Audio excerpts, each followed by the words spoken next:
So there was a media availability today, and LeBron James finds himself in the middle of a controversy after he and Kevin Durant carry champion. Have you seen what the video they shot? They're driving around Cleveland, visiting some of the spots that were pivotal in the career and the development of LeBron James. And in the course of the conversation, he said the climate is hot, the number one job in America. The appointed person is someone who doesn't understand the people. Well, he doesn't give a blank about the people. When I was growing up, there were like 3 jobs that you looked for inspiration. The president of the United States, it was whoever was the best in sports, and it was the greatest musician at the time. You never thought you could be them, but you can grab inspiration from them. Both LeBron James and Kevin Durant were critical of President Trump in the course of that interview with Kerry Champion. And so then if you were seeing it, and I encourage you to get on the computer, watch all 15, 16 minutes of that, and then the response on Fox from Fox News from Laura Ingraham was this. Oh, and LeBron and Kevin, you're great players, but no one voted for you. Millions elected Trump to be their coach. There was a reference that Durant had made to, it's like you have a coach who's not very good at it. So keep the political commentary to yourself, or as someone once said, shut up and dribble. That from Laura Ingraham. And so the response today from LeBron James to that. We're back to everything I've been talking about over the last few years. So it lets me know that, everything I've been saying is correct for her to have that type of reaction. But we will definitely not shut up and dribble. I would definitely not do that. I mean too much to society. I mean too much to the youth. I mean too much to the to so many kids that feel like they don't have a way out, and they need someone to help lead them out of the situation they're in. The best thing she did is going to help me is create more awareness. So I appreciate her for even giving me even more awareness, for me to sit up here in the greatest weekend of the NBA All-Star Weekend. This is the best weekend of the NBA, where all the countries in the whole entire world come watch the greatest players in the world, no matter if they're a part of Thursday, Friday, Saturday, or Sunday. And I get to sit up here and talk about social injustice, equality, and why a woman on a certain network decided to tell me to shut up and dribble. I watched that. I watched what Durant and LeBron said with Kerry Champion in that car. I don't know if you guys have watched that video. And there were strong takes from both of them on the president and on the state of the country right now.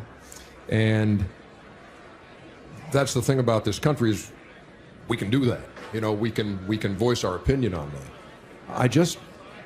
I was so stunned by the personal nature and kind of the closed-minded and condescending response that Laura Ingraham had, because at one point she took off on Kevin Durant for his grammar. And it was, look, hold my mic for me for 1 second, because I've been saying this. There's way too much of this these days and not enough of this when we're trying to talk about things that matter to us. Yeah, everybody's like, no, you got to believe what I believe, and if you don't, I'm going to attack you. We don't have to do it that way. You can disagree. Hold on 1 second, Chuck. You can disagree with what Kevin Durant and LeBron James said. You don't have to make it that way. And it was disgusting to me to watch that response. Ernie, don't be getting emotional over Fox News. Fox News do what they do. Nobody pays Fox News any attention but people who voted for Donald Trump in that segment. I mean, I don't even break a sweat. Those people aren't going to change. Fox News, they do what they do. I mean, they're not trying to be conciliatory. They're not trying to make friends. They do what they do. Listen, I'm not a big fan of the president, but he gonna do what he wants to do. He doesn't really care what anybody thinks. But I'm not gonna overreact. First of all, LeBron James is LeBron James. First thing I would have said, who's Laura Ingraham? If she was in this crowd right now, we wouldn't know her. If LeBron James walked around, these people would be mobbing him. but Fox News do what they do. You know, I laugh. Like sometimes when I want humor, I turn on Fox News. You didn't find "shut up and dribble" offensive as it can possibly Very be? That's what she was trying to do. What, you think she was trying to be friends? If somebody's trying to make me mad, I'm not going to get mad. She did exactly what she wanted to do. you know, everyone, of course, is entitled to free speech. First of all, I would like to see her tell LeBron, shut up and dribble in front of LeBron's mother. I'd like to see that. No, we don't want to see that. Well, no, I mean, I want to see, guys want to be smart and they want to run their mouth and they want to do certain things. I agree with Ernie. Ernie can say what he wants to say. I can say what I want to say. We don't have to agree, but you don't have to take personal shots at people. And that was very upsetting to me a little bit. But, LeBron's going to continue to do what he does. And, he makes great valid points. Everybody feels the same way he does. He makes great valid points, and he's allowed to express that.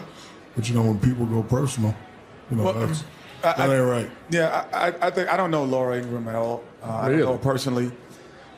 But to me, it was one of the dumbest statements I've heard only because of this. It actually contradicted everything that she was saying. She's saying that you shouldn't be able to talk while she's talking about it. So it's the double contradiction. It's a contradiction of actually what you're saying. And secondly, the shut up and dribble comment just exposes her in terms of, I think when there was my dad was growing up and there was, and then it was the 60s and 70s, I always called it the tidal wave effect. If you see people, you could see what they were talking about because you've seen the dogs, you've seen people chased in the streets and all those things. We're in the undercurrent now of the ocean, so to speak. It pulls you in and you don't know sometimes it's pulling you. She just exposed herself in terms of I'm part of that undercurrent and that tidal wave. And that's what I think about not just African-American people, basketball players. She's thinking of people in general who are not like her, who don't think like her. But listen, if you look, Kenny, I think that we as people got to be smarter. People want to get a rise out of you. Yeah. President Trump. It's like the person on Instagram. That's why I don't do anything. Right, it's the person that has think about followers, and they say something about the highly touted people. President Trump has made it perfectly clear he does not like Hispanics. He does not like Muslims. He's made it perfectly clear. And that's his base. Fox News is the number one for that base. So when they say stuff, I just take it with a grain of salt. They never trying to be civil. There's a certain faction. President Trump has emboldened them to say it more, but I don't waste a lot of energy. I call it wasted energy, overreacting to, like say, Ernie, Laura Ingraham, I didn't even know she was alive until you brought it up. I'm just saying millions of people are out there seeing that, Chuckster. They and want to. I'm just saying it's not like it's going out in a vacuum.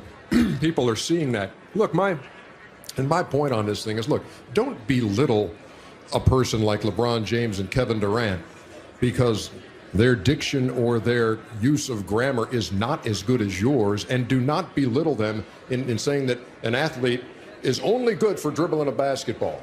Look at LeBron James' body of work. Look at D. Wade's body of work. Look at a lot of the players in the NBA's body of work when it comes to social issues, when it comes to helping communities. Come on. Well, I think that's we're better than that. I think that's better than that. I think that's also. Ernie, let me ask you a question. You think if one of these players said something that Fox News agree with, you think she wouldn't say that? She wouldn't tell him to shut up and dribble? I know. That's my point. So we ain't going to waste our time with Fox News. And lastly, about, one thing I had to learn as well. I grew up in New York City. And I went to the University of North Carolina. And then all of a sudden I heard people with Southern drawl. In Southern drawl, I used to say, wow, man, they talk so slow. Maybe they aren't as quick, until I started getting my papers back and they were getting A's and I was getting C's and C pluses. So then you go, oh, well, the diction doesn't matter in terms of the educational value of what goes on. Knowledge. And then you come to Los Angeles and everyone has a different way of talking. And you go to New York and they talk faster. And it's where you are, and you don't have appreciation for the people that are different from you. That what dictates who you are. Anyone can agree with the people who are like you. I can easily say, oh, me and Chuck, oh, wow, we played ball. Oh, we're both black. We're going to have a same attitude. But it's when people are different from you, that judges your character, how you treat them. And there's way too, and look, we'll close this out. I know we got to go to break, but there's way too much of groups just insulating themselves. Like, if you're going to think like me, I'm going to hang with you. If you're going to think like them, I don't want anything to do with you. And that is no way to go, and that's no way to make progress. And every time I see it, it makes me sick. Anyway, we're going to go to break, and we're at All-Star Weekend, and we're going to talk some hoop. We're going to talk about what's happening here on All-Star Saturday night at Staples Center. LeBron James, I'm more than an athlete. That man right there going to be successful. Who, the one in the middle? Or that guy holding those jerseys, he's going to make it in life. You know what? The guy who wore those jerseys already did. Yeah, exactly. $2 each for those. It's my seat. Sir.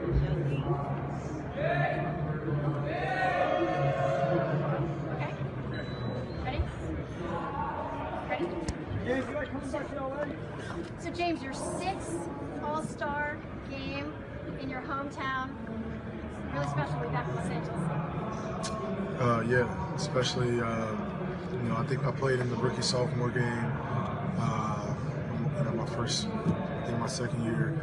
Just to be able to play in a big boy game means a lot. You grow up, especially being from LA, you watching Kobe, you watching Shaq in the game every single year. So you see how fun and how exciting it was. Now to be here in LA in the city, it's more special. Pardon, best dunk in the NBA of all time. In the NBA or just period? Because I would say when Vince Carter jumped over the 7-footer in the Olympics, that's pretty dope. Best dunker of all time. Vince Carter. MVP, you or Steph Curry? Where, this year? I should have won 3 years in a row. James, hi. I have Boys and Girls Clubs. So recently you was talking about growing up. So what was it like growing up in the Boys and Girls Club? It was good, man. You learn so much in the Boys and Girls Club. So many different kids, different ages. Obviously you learn manners, you learn how to just be a teenager, and that helped me, shape me, form me to who I am today. That's why I'm able to go back to those kids and tell them how, the reason I'm at this point where I'm at today. James, first place you eat when you come back in town. I'm not supposed to say it, but Roscoe's. Right there. James, with the new format for the All-Star Game, what do you expect will change, and what kind of performance can we expect from you? I think it's exciting, man. You get an opportunity, for guys, a mixture of guys to play on the same team as each other. We're trying to win, though. It's competitive. Obviously, All-Star Game, there's a lot of highlights, but we're trying to win. We're going to go out there and prove that we're trying to win. James, if you could tell some of the things that you've learned by playing with Chris Paul so far this season. Just IQ, leadership. There's so many things. I learned something every single day coming from Chris. The way he handles his business. He's just not a basketball player. He thinks the game. He studies the game of basketball. And he's just not out there running around shooting jumpers. And so there's a different dynamic to that. And once you get that, obviously your game elevates, and he's up. A lot of people talk about the style of New York street ball, Chicago ball, Philly ball. As an LA guy with the game here, how would you best describe the style of LA basketball? Just straight game. Like LA players just got game. It's not about the handles. It's not about the athleticism or the jumping. We got all that. We got all that. And you can see it from DeMar to Clay to Kawhi to Russ. The guys that I just named, we got all that. They can shoot it, they can jump, they can handle, they can do everything. So LA running it right now. How do you feel about having the best record in the league and only being the only All-Star? I got a lot to say about that, but what are we talking about? Obviously everybody knows Chris Paul is with the Rockets, and the Rockets are the number one. How does that not happen? And it's frustrating. I know he's frustrated. He never brings it up. That's why I had to say it when I said he's never going to bring it up. But I'll defend for him. He should be here with me. At LA as also. Hey, James, music and basketball go hand in hand. Top 5 MCs dead or alive? Pac, Biggie, Jay. You got Meek and Nipsey. So James, what do you think about these new All-Star Game changes? That's pretty dope. You know, especially me and DeMar. He's on the East, I'm on the West. We get an opportunity to play on the same team. That's pretty dope. You know, I mean, I hope it's more enjoyable for the fans as well. So tomorrow we'll see. We'll have fun and we'll put on a show. Is it a different feeling to be here this year? No, go ahead, Who's the GOAT right now? Right now? No, all time. Oh, Jordan. Hey, and who has the best hops in the NBA? Right now? Man, there's so many guys that are. I would say Vic Oladipo, just because I love how smooth he gets up. Is it a different feeling to be here this year with the best record in the league? Do you have a different feeling about what's possible in the team this year? Different, a whole different swag, a whole different feeling, swag, everything. Just confident. I know what we have back in Houston, from coaching staff to the players, top to bottom. We have a lot of depth, and that's what we've been missing since I've been in Houston. So we're gonna ride this weekend out, and then when it's time to get back to business, it's go time. You mentioned the coaching staff. Mike was a big believer in sort of empowering his players to voice what they think. Yeah. How much does that sync with what works for you and what you need from a coach?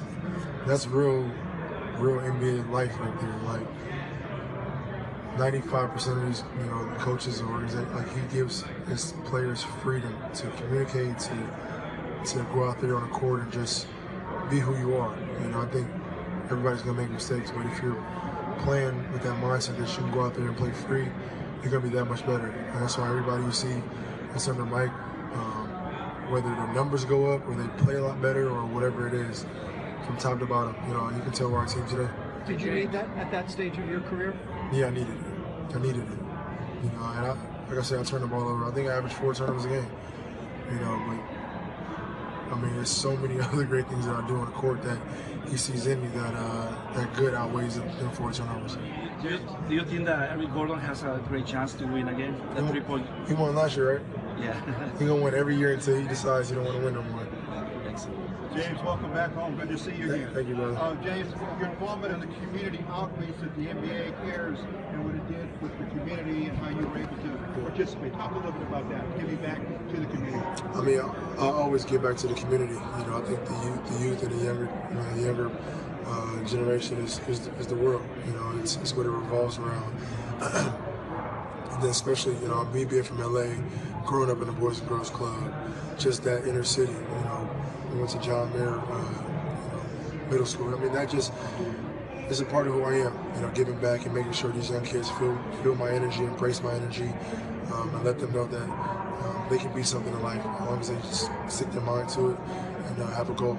James, the next NBA All-Star Game, this is really setting a precedent for next year. How about the planning for that? Is it already started? And can you top this? Better top it. This is next level for sure.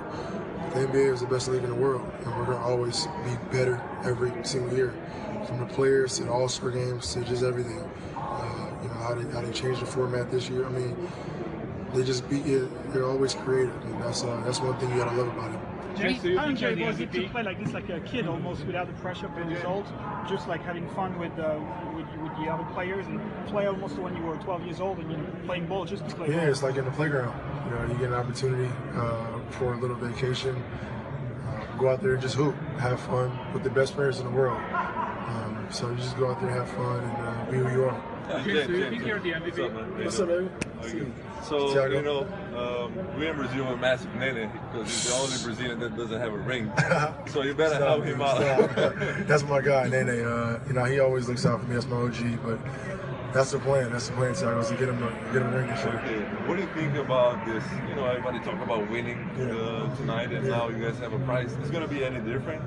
Yeah, it's going to be a lot more competitive. Obviously, the All-Star game, at the end of the game, like the last 5 minutes, is competitive. But for us, I know that we're gonna be competitive from the beginning of the game. What was your experience in Brazil in the Olympic Games? I didn't go. I never been to Brazil, but I got to make a trip. Me and Nene talks about it all the time, how he wants me to go. So I'll make that trip this summer. Thank you. James, do you think you're the MVP of the season? What do you think? I think so. James, how is playing So for what do you like? your, What do you think about Joe Johnson adding to the new teammates? Joe Johnson and Brandon Wright. Yeah, Brandon Wright. Both vet guys that are experienced that can help us. How important is it to keep the first place in the conference for you? It's important. You know, that's why we're trying to take one game at a time and try to, be the best we can be. So Clint Capella has done in the last 2 seasons over 25 double-doubles, and this season so far over 30 in 1 year. For half of the season. What do you think about Clint Capella? More Is time. he getting better and better and for the playoffs? A lot better. More time. More confident. He's a student of the game. You know, he listens, he learns, and he goes out there and just plays hard. Could you talk about Nene, the Brazilian guy, the big fellow? The guys with the dreads. Nene's great, man. He's been great for us for the last couple of years. He's definitely, my OG. He teaches a lot. You're a fashionable guy. What's your favorite All-Star jersey of all time? Man, the NBA is creative. Every single year they comes up with something crazy, something special. I don't have a particular one, but I just love how they just switch it up. What advice would you give to the current men's basketball team at Arizona? At Arizona, nothing. I went to Arizona State. Nothing. Thank you. Thank you.